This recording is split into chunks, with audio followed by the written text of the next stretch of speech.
사랑하는 여러분, 저는 한 2년 전에 벌써 2년이 됐네요. 장모님 집, 한국의 장모님 집에 찾아뵌 적이 있습니다. 우리 장모님 집이 바로 도봉산 옆자리에 있기에 아침마다 제가 하는 일이 도봉산에 올라가는 게 제 하루의 일과였습니다.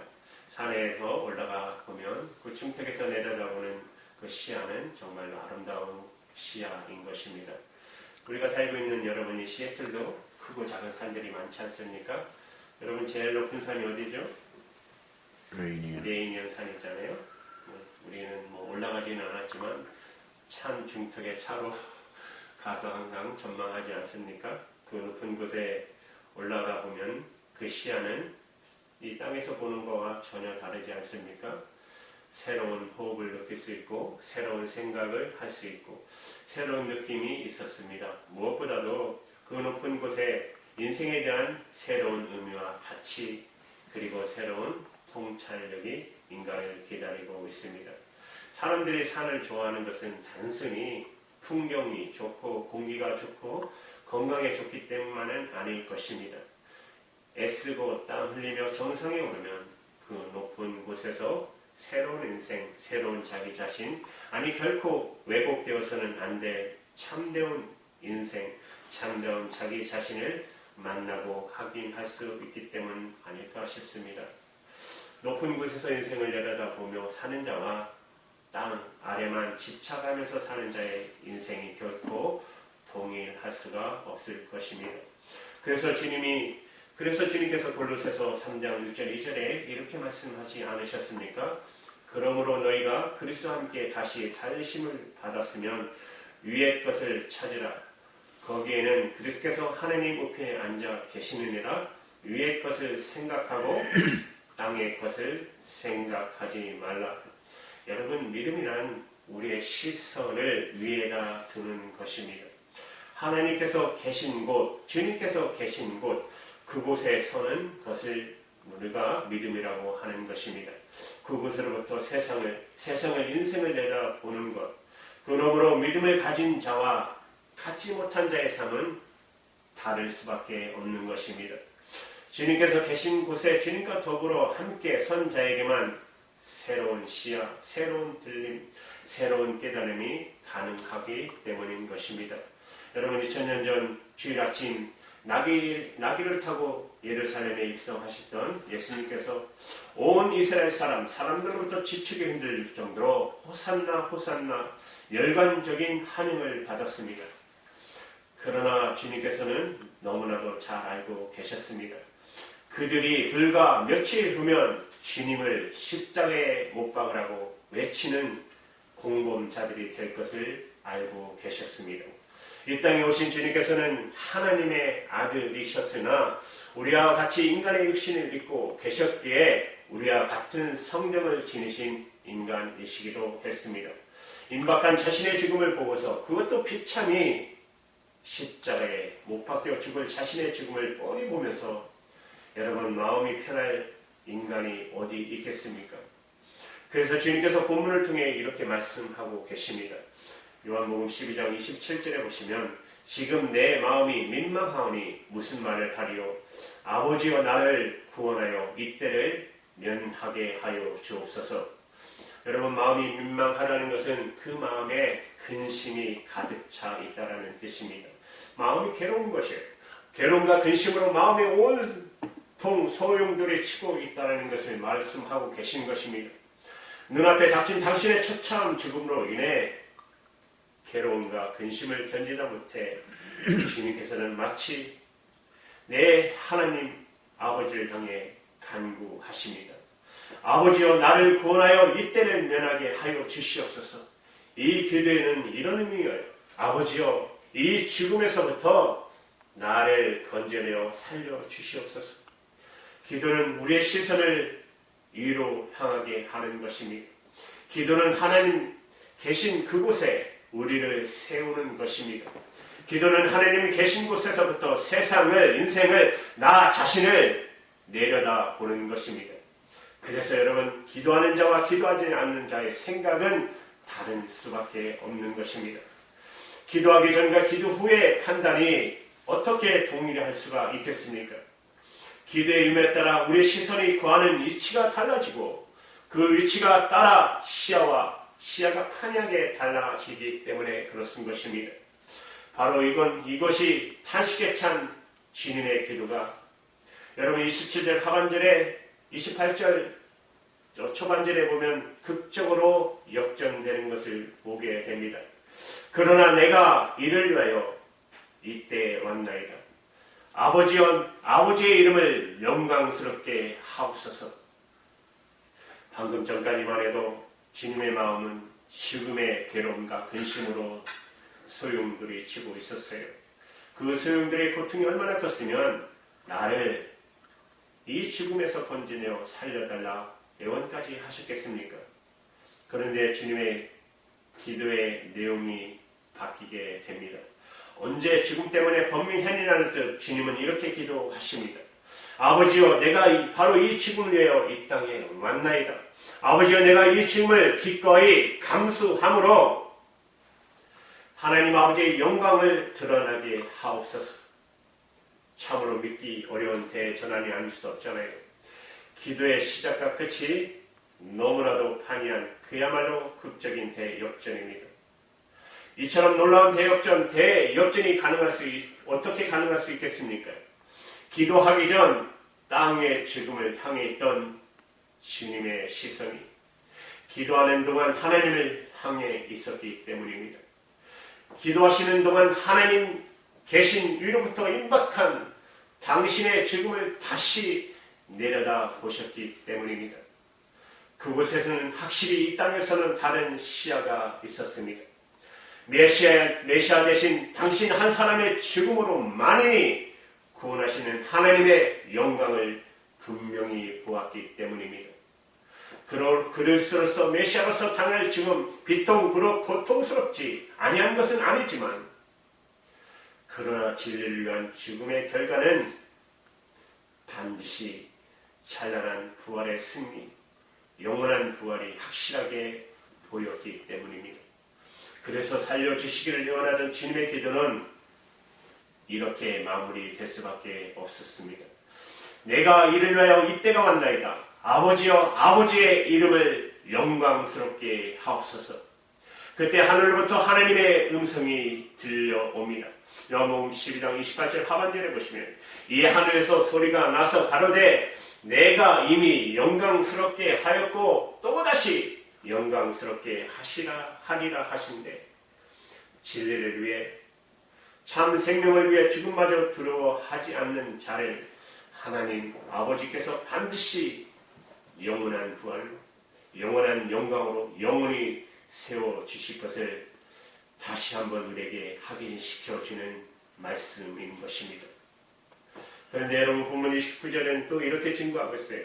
곁에 서서 들은 무리는 우레가 울었다고 하며 또 어떤 이들은 천사가 저에게 말하였다고 하니 주님께서 하늘로부터 울려 퍼지기는 하나님의 음성을 분명히 들으셨어요. 그러나 주님의 곁에 있던 무리들은 그것이 하나님의 말씀임을 전혀 알지 못했습니다. 그들의 반응을 보세요. 이들은 마른 하늘에 천둥이 쳤다고 말하고 또 어떤 이는 말씀의 내용은 알지 못한 채 단지 천사가 무엇인가 말했다고 주장하기 시작합니다. 예수님과 무리의 똑같은 시간과 똑같은 장소에 똑같은 소리를 들었어요. 그런데 어찌 주님께서는 그 소리를 분명하게 하나님의 말씀으로 들으실 수 있을까요? 죄송합니다. 어떤 사람은 단순한 벼락소리로 또 어떤 사람은 알아듣지 못한 채 천사의 소리로 각각 다르게 들었습니까? 그것은 여러분 그들의 시선의 차이 때문입니다. 시선을 어디에 두느냐, 어디로부터 시선이 시작되느냐에 따라 여러분 들음의 내용과 능력과 질이 달라지는 것입니다. 그 심령에 관한 자 위에서 내려다보는 자는 천둥 소리 속에서도 하나님의 말씀을 들을 것입니다. 봄에 피어나는 새순을 보면서도 거룩하신 하나님의 음성을 들을 수 있을 것입니다. 한여름에 휘몰아치는 태풍 속에서도 하나님의 교훈을 들을 수 있을 것입니다. 가을에 떨어지는 낙엽 속에서도, 눈 덮인 겨울 들판과 앙상한 가지 위에서도 위대한 하나님의 메시지를 들을 수가 있는 것입니다. 그것은 이 세상 온통 하나님의 말씀으로 지어졌기 때문입니다. 그래서 주님께서 말씀하십니다. 요한복음 12장 30절에 예수께서 대답하여 가라사대 이 소리가 난 것은 나를 위한 것이 아니요 너희를 위한 것입니다. 모든 인간이 그 심령과 시선을 늘 위에 두므로 매사에 하나님의 음성을 듣고 하나님의 말씀과 함께하는 삶을 살 것을 우리에게 촉구하고 계시는 말씀입니다. 그렇지 않을 경우, 다시 말해 위에만 시선을 고정시키고 살아갈 경우, 아무리 인생이 우리가 땅에만 시선을 고정시킬 경우, 우리 아무리 인생이란 축대 앞을 지나다닐지라도 그 위에 아름다운 과일밭이 펼쳐져 있음을 볼 수도, 그 나무 가지마다 연구는 생명의 소리를 들을 수 없기 때문에 그런 것입니다. 여러분, 주님은 계속해서 이렇게 말씀해 주십니다. 들어보십시오. 31절에 보시면 이제 이 세상의 심판이 이르렀으니 이 세상 임금이 쫓겨나리라. 세상 임금, 여러분 누굴 말하는 것이죠? 사단 아닙니까? 그 시선 오직 땅 위에만 고정되어 있는 자들의 대명사인 것입니다. 그들은 결코 영원한 것을 생각하지 않는 것입니다. 그들은 진리를 목적으로 삼지 않습니다. 그러므로 참된 것을 추구하지 않습니다. 오직 그들은 자기들이 소유한 왕권, 권력, 물질, 온갖 그것을 지키해서 온갖 수단과 방법을 서슴지 않습니다. 그래서 위의 것을 추구하면서 그곳으로부터 세상을 내려다 보시던 주님 앞에, 여러분, 심판의 날에 그 누구도 주님 앞에 설 수가 없을 것입니다. 여러분, 지난 2000년 동안 우리나라에 몇 명의 왕이 있었는지 아십니까? 모르시죠? 저도 잘 몰랐는데 최근에 와서 설교를 준비하면서 알았습니다. 탐락고 가야국을 제하고 백제에는 31명, 고구려에 28명, 신라에는 56명, 신라가 제일 많네요. 고려가 34명, 조선은 아시죠? 27명, 도합 176명의 왕이 있었습니다. 그런데 우리는 그 왕들의 이름을 다 알지 못합니다. 이 좁은 땅덩어리에 그만한 왕들이 있었다면 여러분 생각해 보십시오. 2000년 동안 이 세상 곳곳에 군림했던 왕들의 숫자는 대체 얼마나 되겠습니까? 그렇게 이 세상 그 누구도 그 왕들의 다 알지 못합니다. 그러나 여러분, 기독교인이 아니라 할지라도 예수 그리스도의 이름만큼은 세상 거의 모든 사람이 다 알고 있습니다. 그분은 당신의 시선과 심령을 땅이 아니라 위에 두셨기 때문에 그것으로부터 영원한 것 참다운 생명, 변함없는 진리를 바로 보시고 바로 들으시고 영원한 생명의 길만 걸어가셨기 때문입니다. 그런데 여러분, 그렇다면 여러분, 우리 주님을 따르는 저와 여러분, 그리스도인으로서 어느 정도의 높이의 시선과 심령을 두어야 하겠습니까? 지면으로부터 10m면 족하겠습니까? 백두산 높이면 적절하겠습니까? 세상에서 가장 높은 에베레스트 산에 높여야 하겠습니까? 이에 대한 주님의 답변입니다. 요한복음 12장 32절 34절 말씀 우리 같이 읽습니다. 시작. 내가 내 세상에서 모든 사람을 이끌게 하시니 이렇게 말씀하신 자가 어떤 쪽으로 줄 것을 보시니라. 주님께서 모든 사람들이 본받고 따라야 할 높이를 가리켜 땅에 들리면이라고 표현하고 계십니다. 땅에서 들린다는 것은 주님께서 죽임을 담기에 십자가에 매어 달리신 것을 의미하는 것입니다. 그러므로 여러분, 모든 사람이 취할 높이는 바로 십자가의 높이입니다. 그것은 더 이상 땅에서부터 2m 높이에 불과하지만, 그러나 여러분, 그것은 이 세상에서 가장 높은 곳입니다. 십자가 위에 삼일체 하나님께서 계시기 때문입니다. 십자가의 높이는 곧 하나님의 높이인 것입니다. 주님께서 바로 그 십자가 위에 전혀 새로운 시야가 펼쳐진 것을 보셨습니다. 그 십자가에서 영원한 생명을, 영원한 진리를 보셨습니다. 영원한 승리를 보셨습니다. 그 십자가의 땅에 있는 사람들이, 세상 사람들이 들을 수 없는 하나님의 음성을 들으셨습니다. 그래서 십자가에서 진리를 위해 죽을 수 있었고, 그 결과 찬란한 부활의 승리가 있었던 것입니다. 문민정부 시절 김영덕 총리 재직식 일입니다. 국무총리 공간에서 국무위원들과 회의를 주재하던 총리가 뭔가를 지시하기 위해 정부 종합청사에 있는 당시 안치순 행정조절실장을 찾았습니다. 각 국체의 모든 업무를 조정해야 하는 국무총리의 질 행정조정실장 직책은 대한민국 국립장에서 가장 경무에 시달리는 자리입니다. 총리와 실장 사이의 통화가 계속되던 중 갑자기 실장 쪽에서 전화가 뚝 끊쳐버린 거예요. 그래서 총리는 비서실에 연락해서 아마 안 실장 사무실로 들어가 보도록, 비서실가 들어가 보니 수화기는 내려져 있고 실장의 얼굴은 책상 위에 떨어져 있고 양팔은 아래쪽으로 축 처져 있었어요. 전화를 받다가 쓰러진 것이죠. 책상에 부딪힐 때 충격으로 머리에 피가 배어 있었습니다.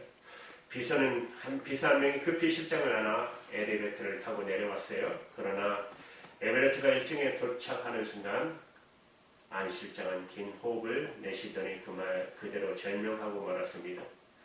비서들은 곧 안 실장을 차에 싣고 국군 통합병원으로 옮겼습니다. 거기에 있던 병원장과 의사들이 달려들어 심혈기억 응급처치를 했지만 이미 운명한 안 실장은 소생할 수가 없었습니다. 어쩔 수 없이 병원장은 이미 미망인이 된 실장의 부인에게 전화를 했어요.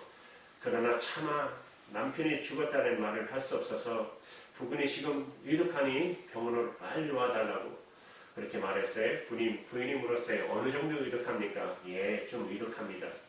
잠시 후에 병원에 도착한 부인을 병원장과 의사들이 입구에 맞았어요.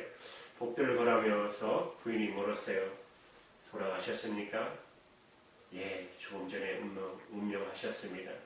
병원장의 대답과 함께 부인은 잠시 기절하고 말았습니다. 그러나 이제 정신을 차리고 병원장을 따라 남편의 시신이 있는 방으로 들어가요.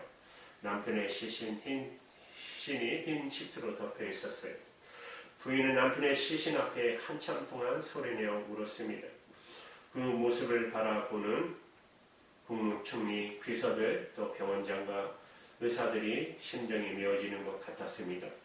마침내 병원장이 그곳에는 영안실이 없기 때문에 남편의 시신을 서울대 병원으로 옮겨야 한다고 부인에게 말했을 때 부인은 눈물을 닦으며 그리고 참 놀라운 많지 차분한 목소리로 말합니다. 원장님, 제게 5분만 시간 주십시오. 자리에 일어난 부인은 남편의 시신에 덮여있는 흰 시트를 벗긴 다음 이미 싸늘한 시체로 변한 남편 머리에 정성스럽게 입을 맞춰 주었습니다. 그리고 사랑하는 남편 시신 위에 두 손을 포개에 얹은 뒤 이렇게 기도를 드렸습니다. 이 기도의 내용이 당시 그 현장에 있던 사람들에게 전해졌는데요. 하나님, 오늘 사랑하는 남편을 하나님께 보내드립니다. 부디 제 남편 따뜻하게 맞아 주십시오. 남편의 신앙심이 저보다 더 깊고 하나님을 더 사랑하였음을 하나님께서 알고 계십니다. 그러나 워낙 나라 일이 바빠 남편이 제대로 예배에 참석할 수 없었던 것을 죄송스럽게 생각합니다. 이제 살아있는 동안 제가 남편의 목까지 더 열심히 하나님을 위해 살겠습니다. 지금 남편을 보내드립니다. 아무쪼록 따뜻하게 맞아 주십시오. 방금 전 통곡하던 여인이라고는 도저히 믿어지지 않을 정도로 온화하고 차분한 목소리였습니다. 그녀의 기도 소리는 또렷하게 그러나 은은하게 온방에 울려 퍼졌습니다. 그녀의 목소리는 정말 그녀 앞에 계신 하나님과 대화하는 것 같이 평온하기 그지 없었습니다. 그녀는 더 이상 눈물을 흘리지 않았지만 그러나 그녀의 모습을 바라보는 방 안의 사람들, 총리야 모든 사람들이 감동의 눈물을 흘리지 않을 수 없었다고 합니다. 여러분 기억하십시오. 오직 땅 위에만 집착하는 삶의 결국은 후회와 해완과 통탄과 통곡으로 끝날 수밖에 없다는 사실을. 그러나 땅에서 들리기만 하면 십자가 위에 시선을 두고 그 위에 거하기만 하면 전혀 새로운 신야가 전개될 것입니다. 진리가 보일 것입니다. 영원한 생명이 보일 것입니다. 참 아름다운 삶이 보일 것입니다. 진리와 더불어 사랑의 삶은 이 세상의 부귀영화의 삶보다도 행복할 것입니다. 여러분, 우리의 시선을 이제 십자가 위에 높이 고정하시고 하나님께서 친히 보여주시는 전혀 새로운 시야를 날마다 느끼며 하나님의 음성을 듣고 살아가시는 저와 여러분 되기를 주님의 이름으로 축원합니다. 아멘. 아멘.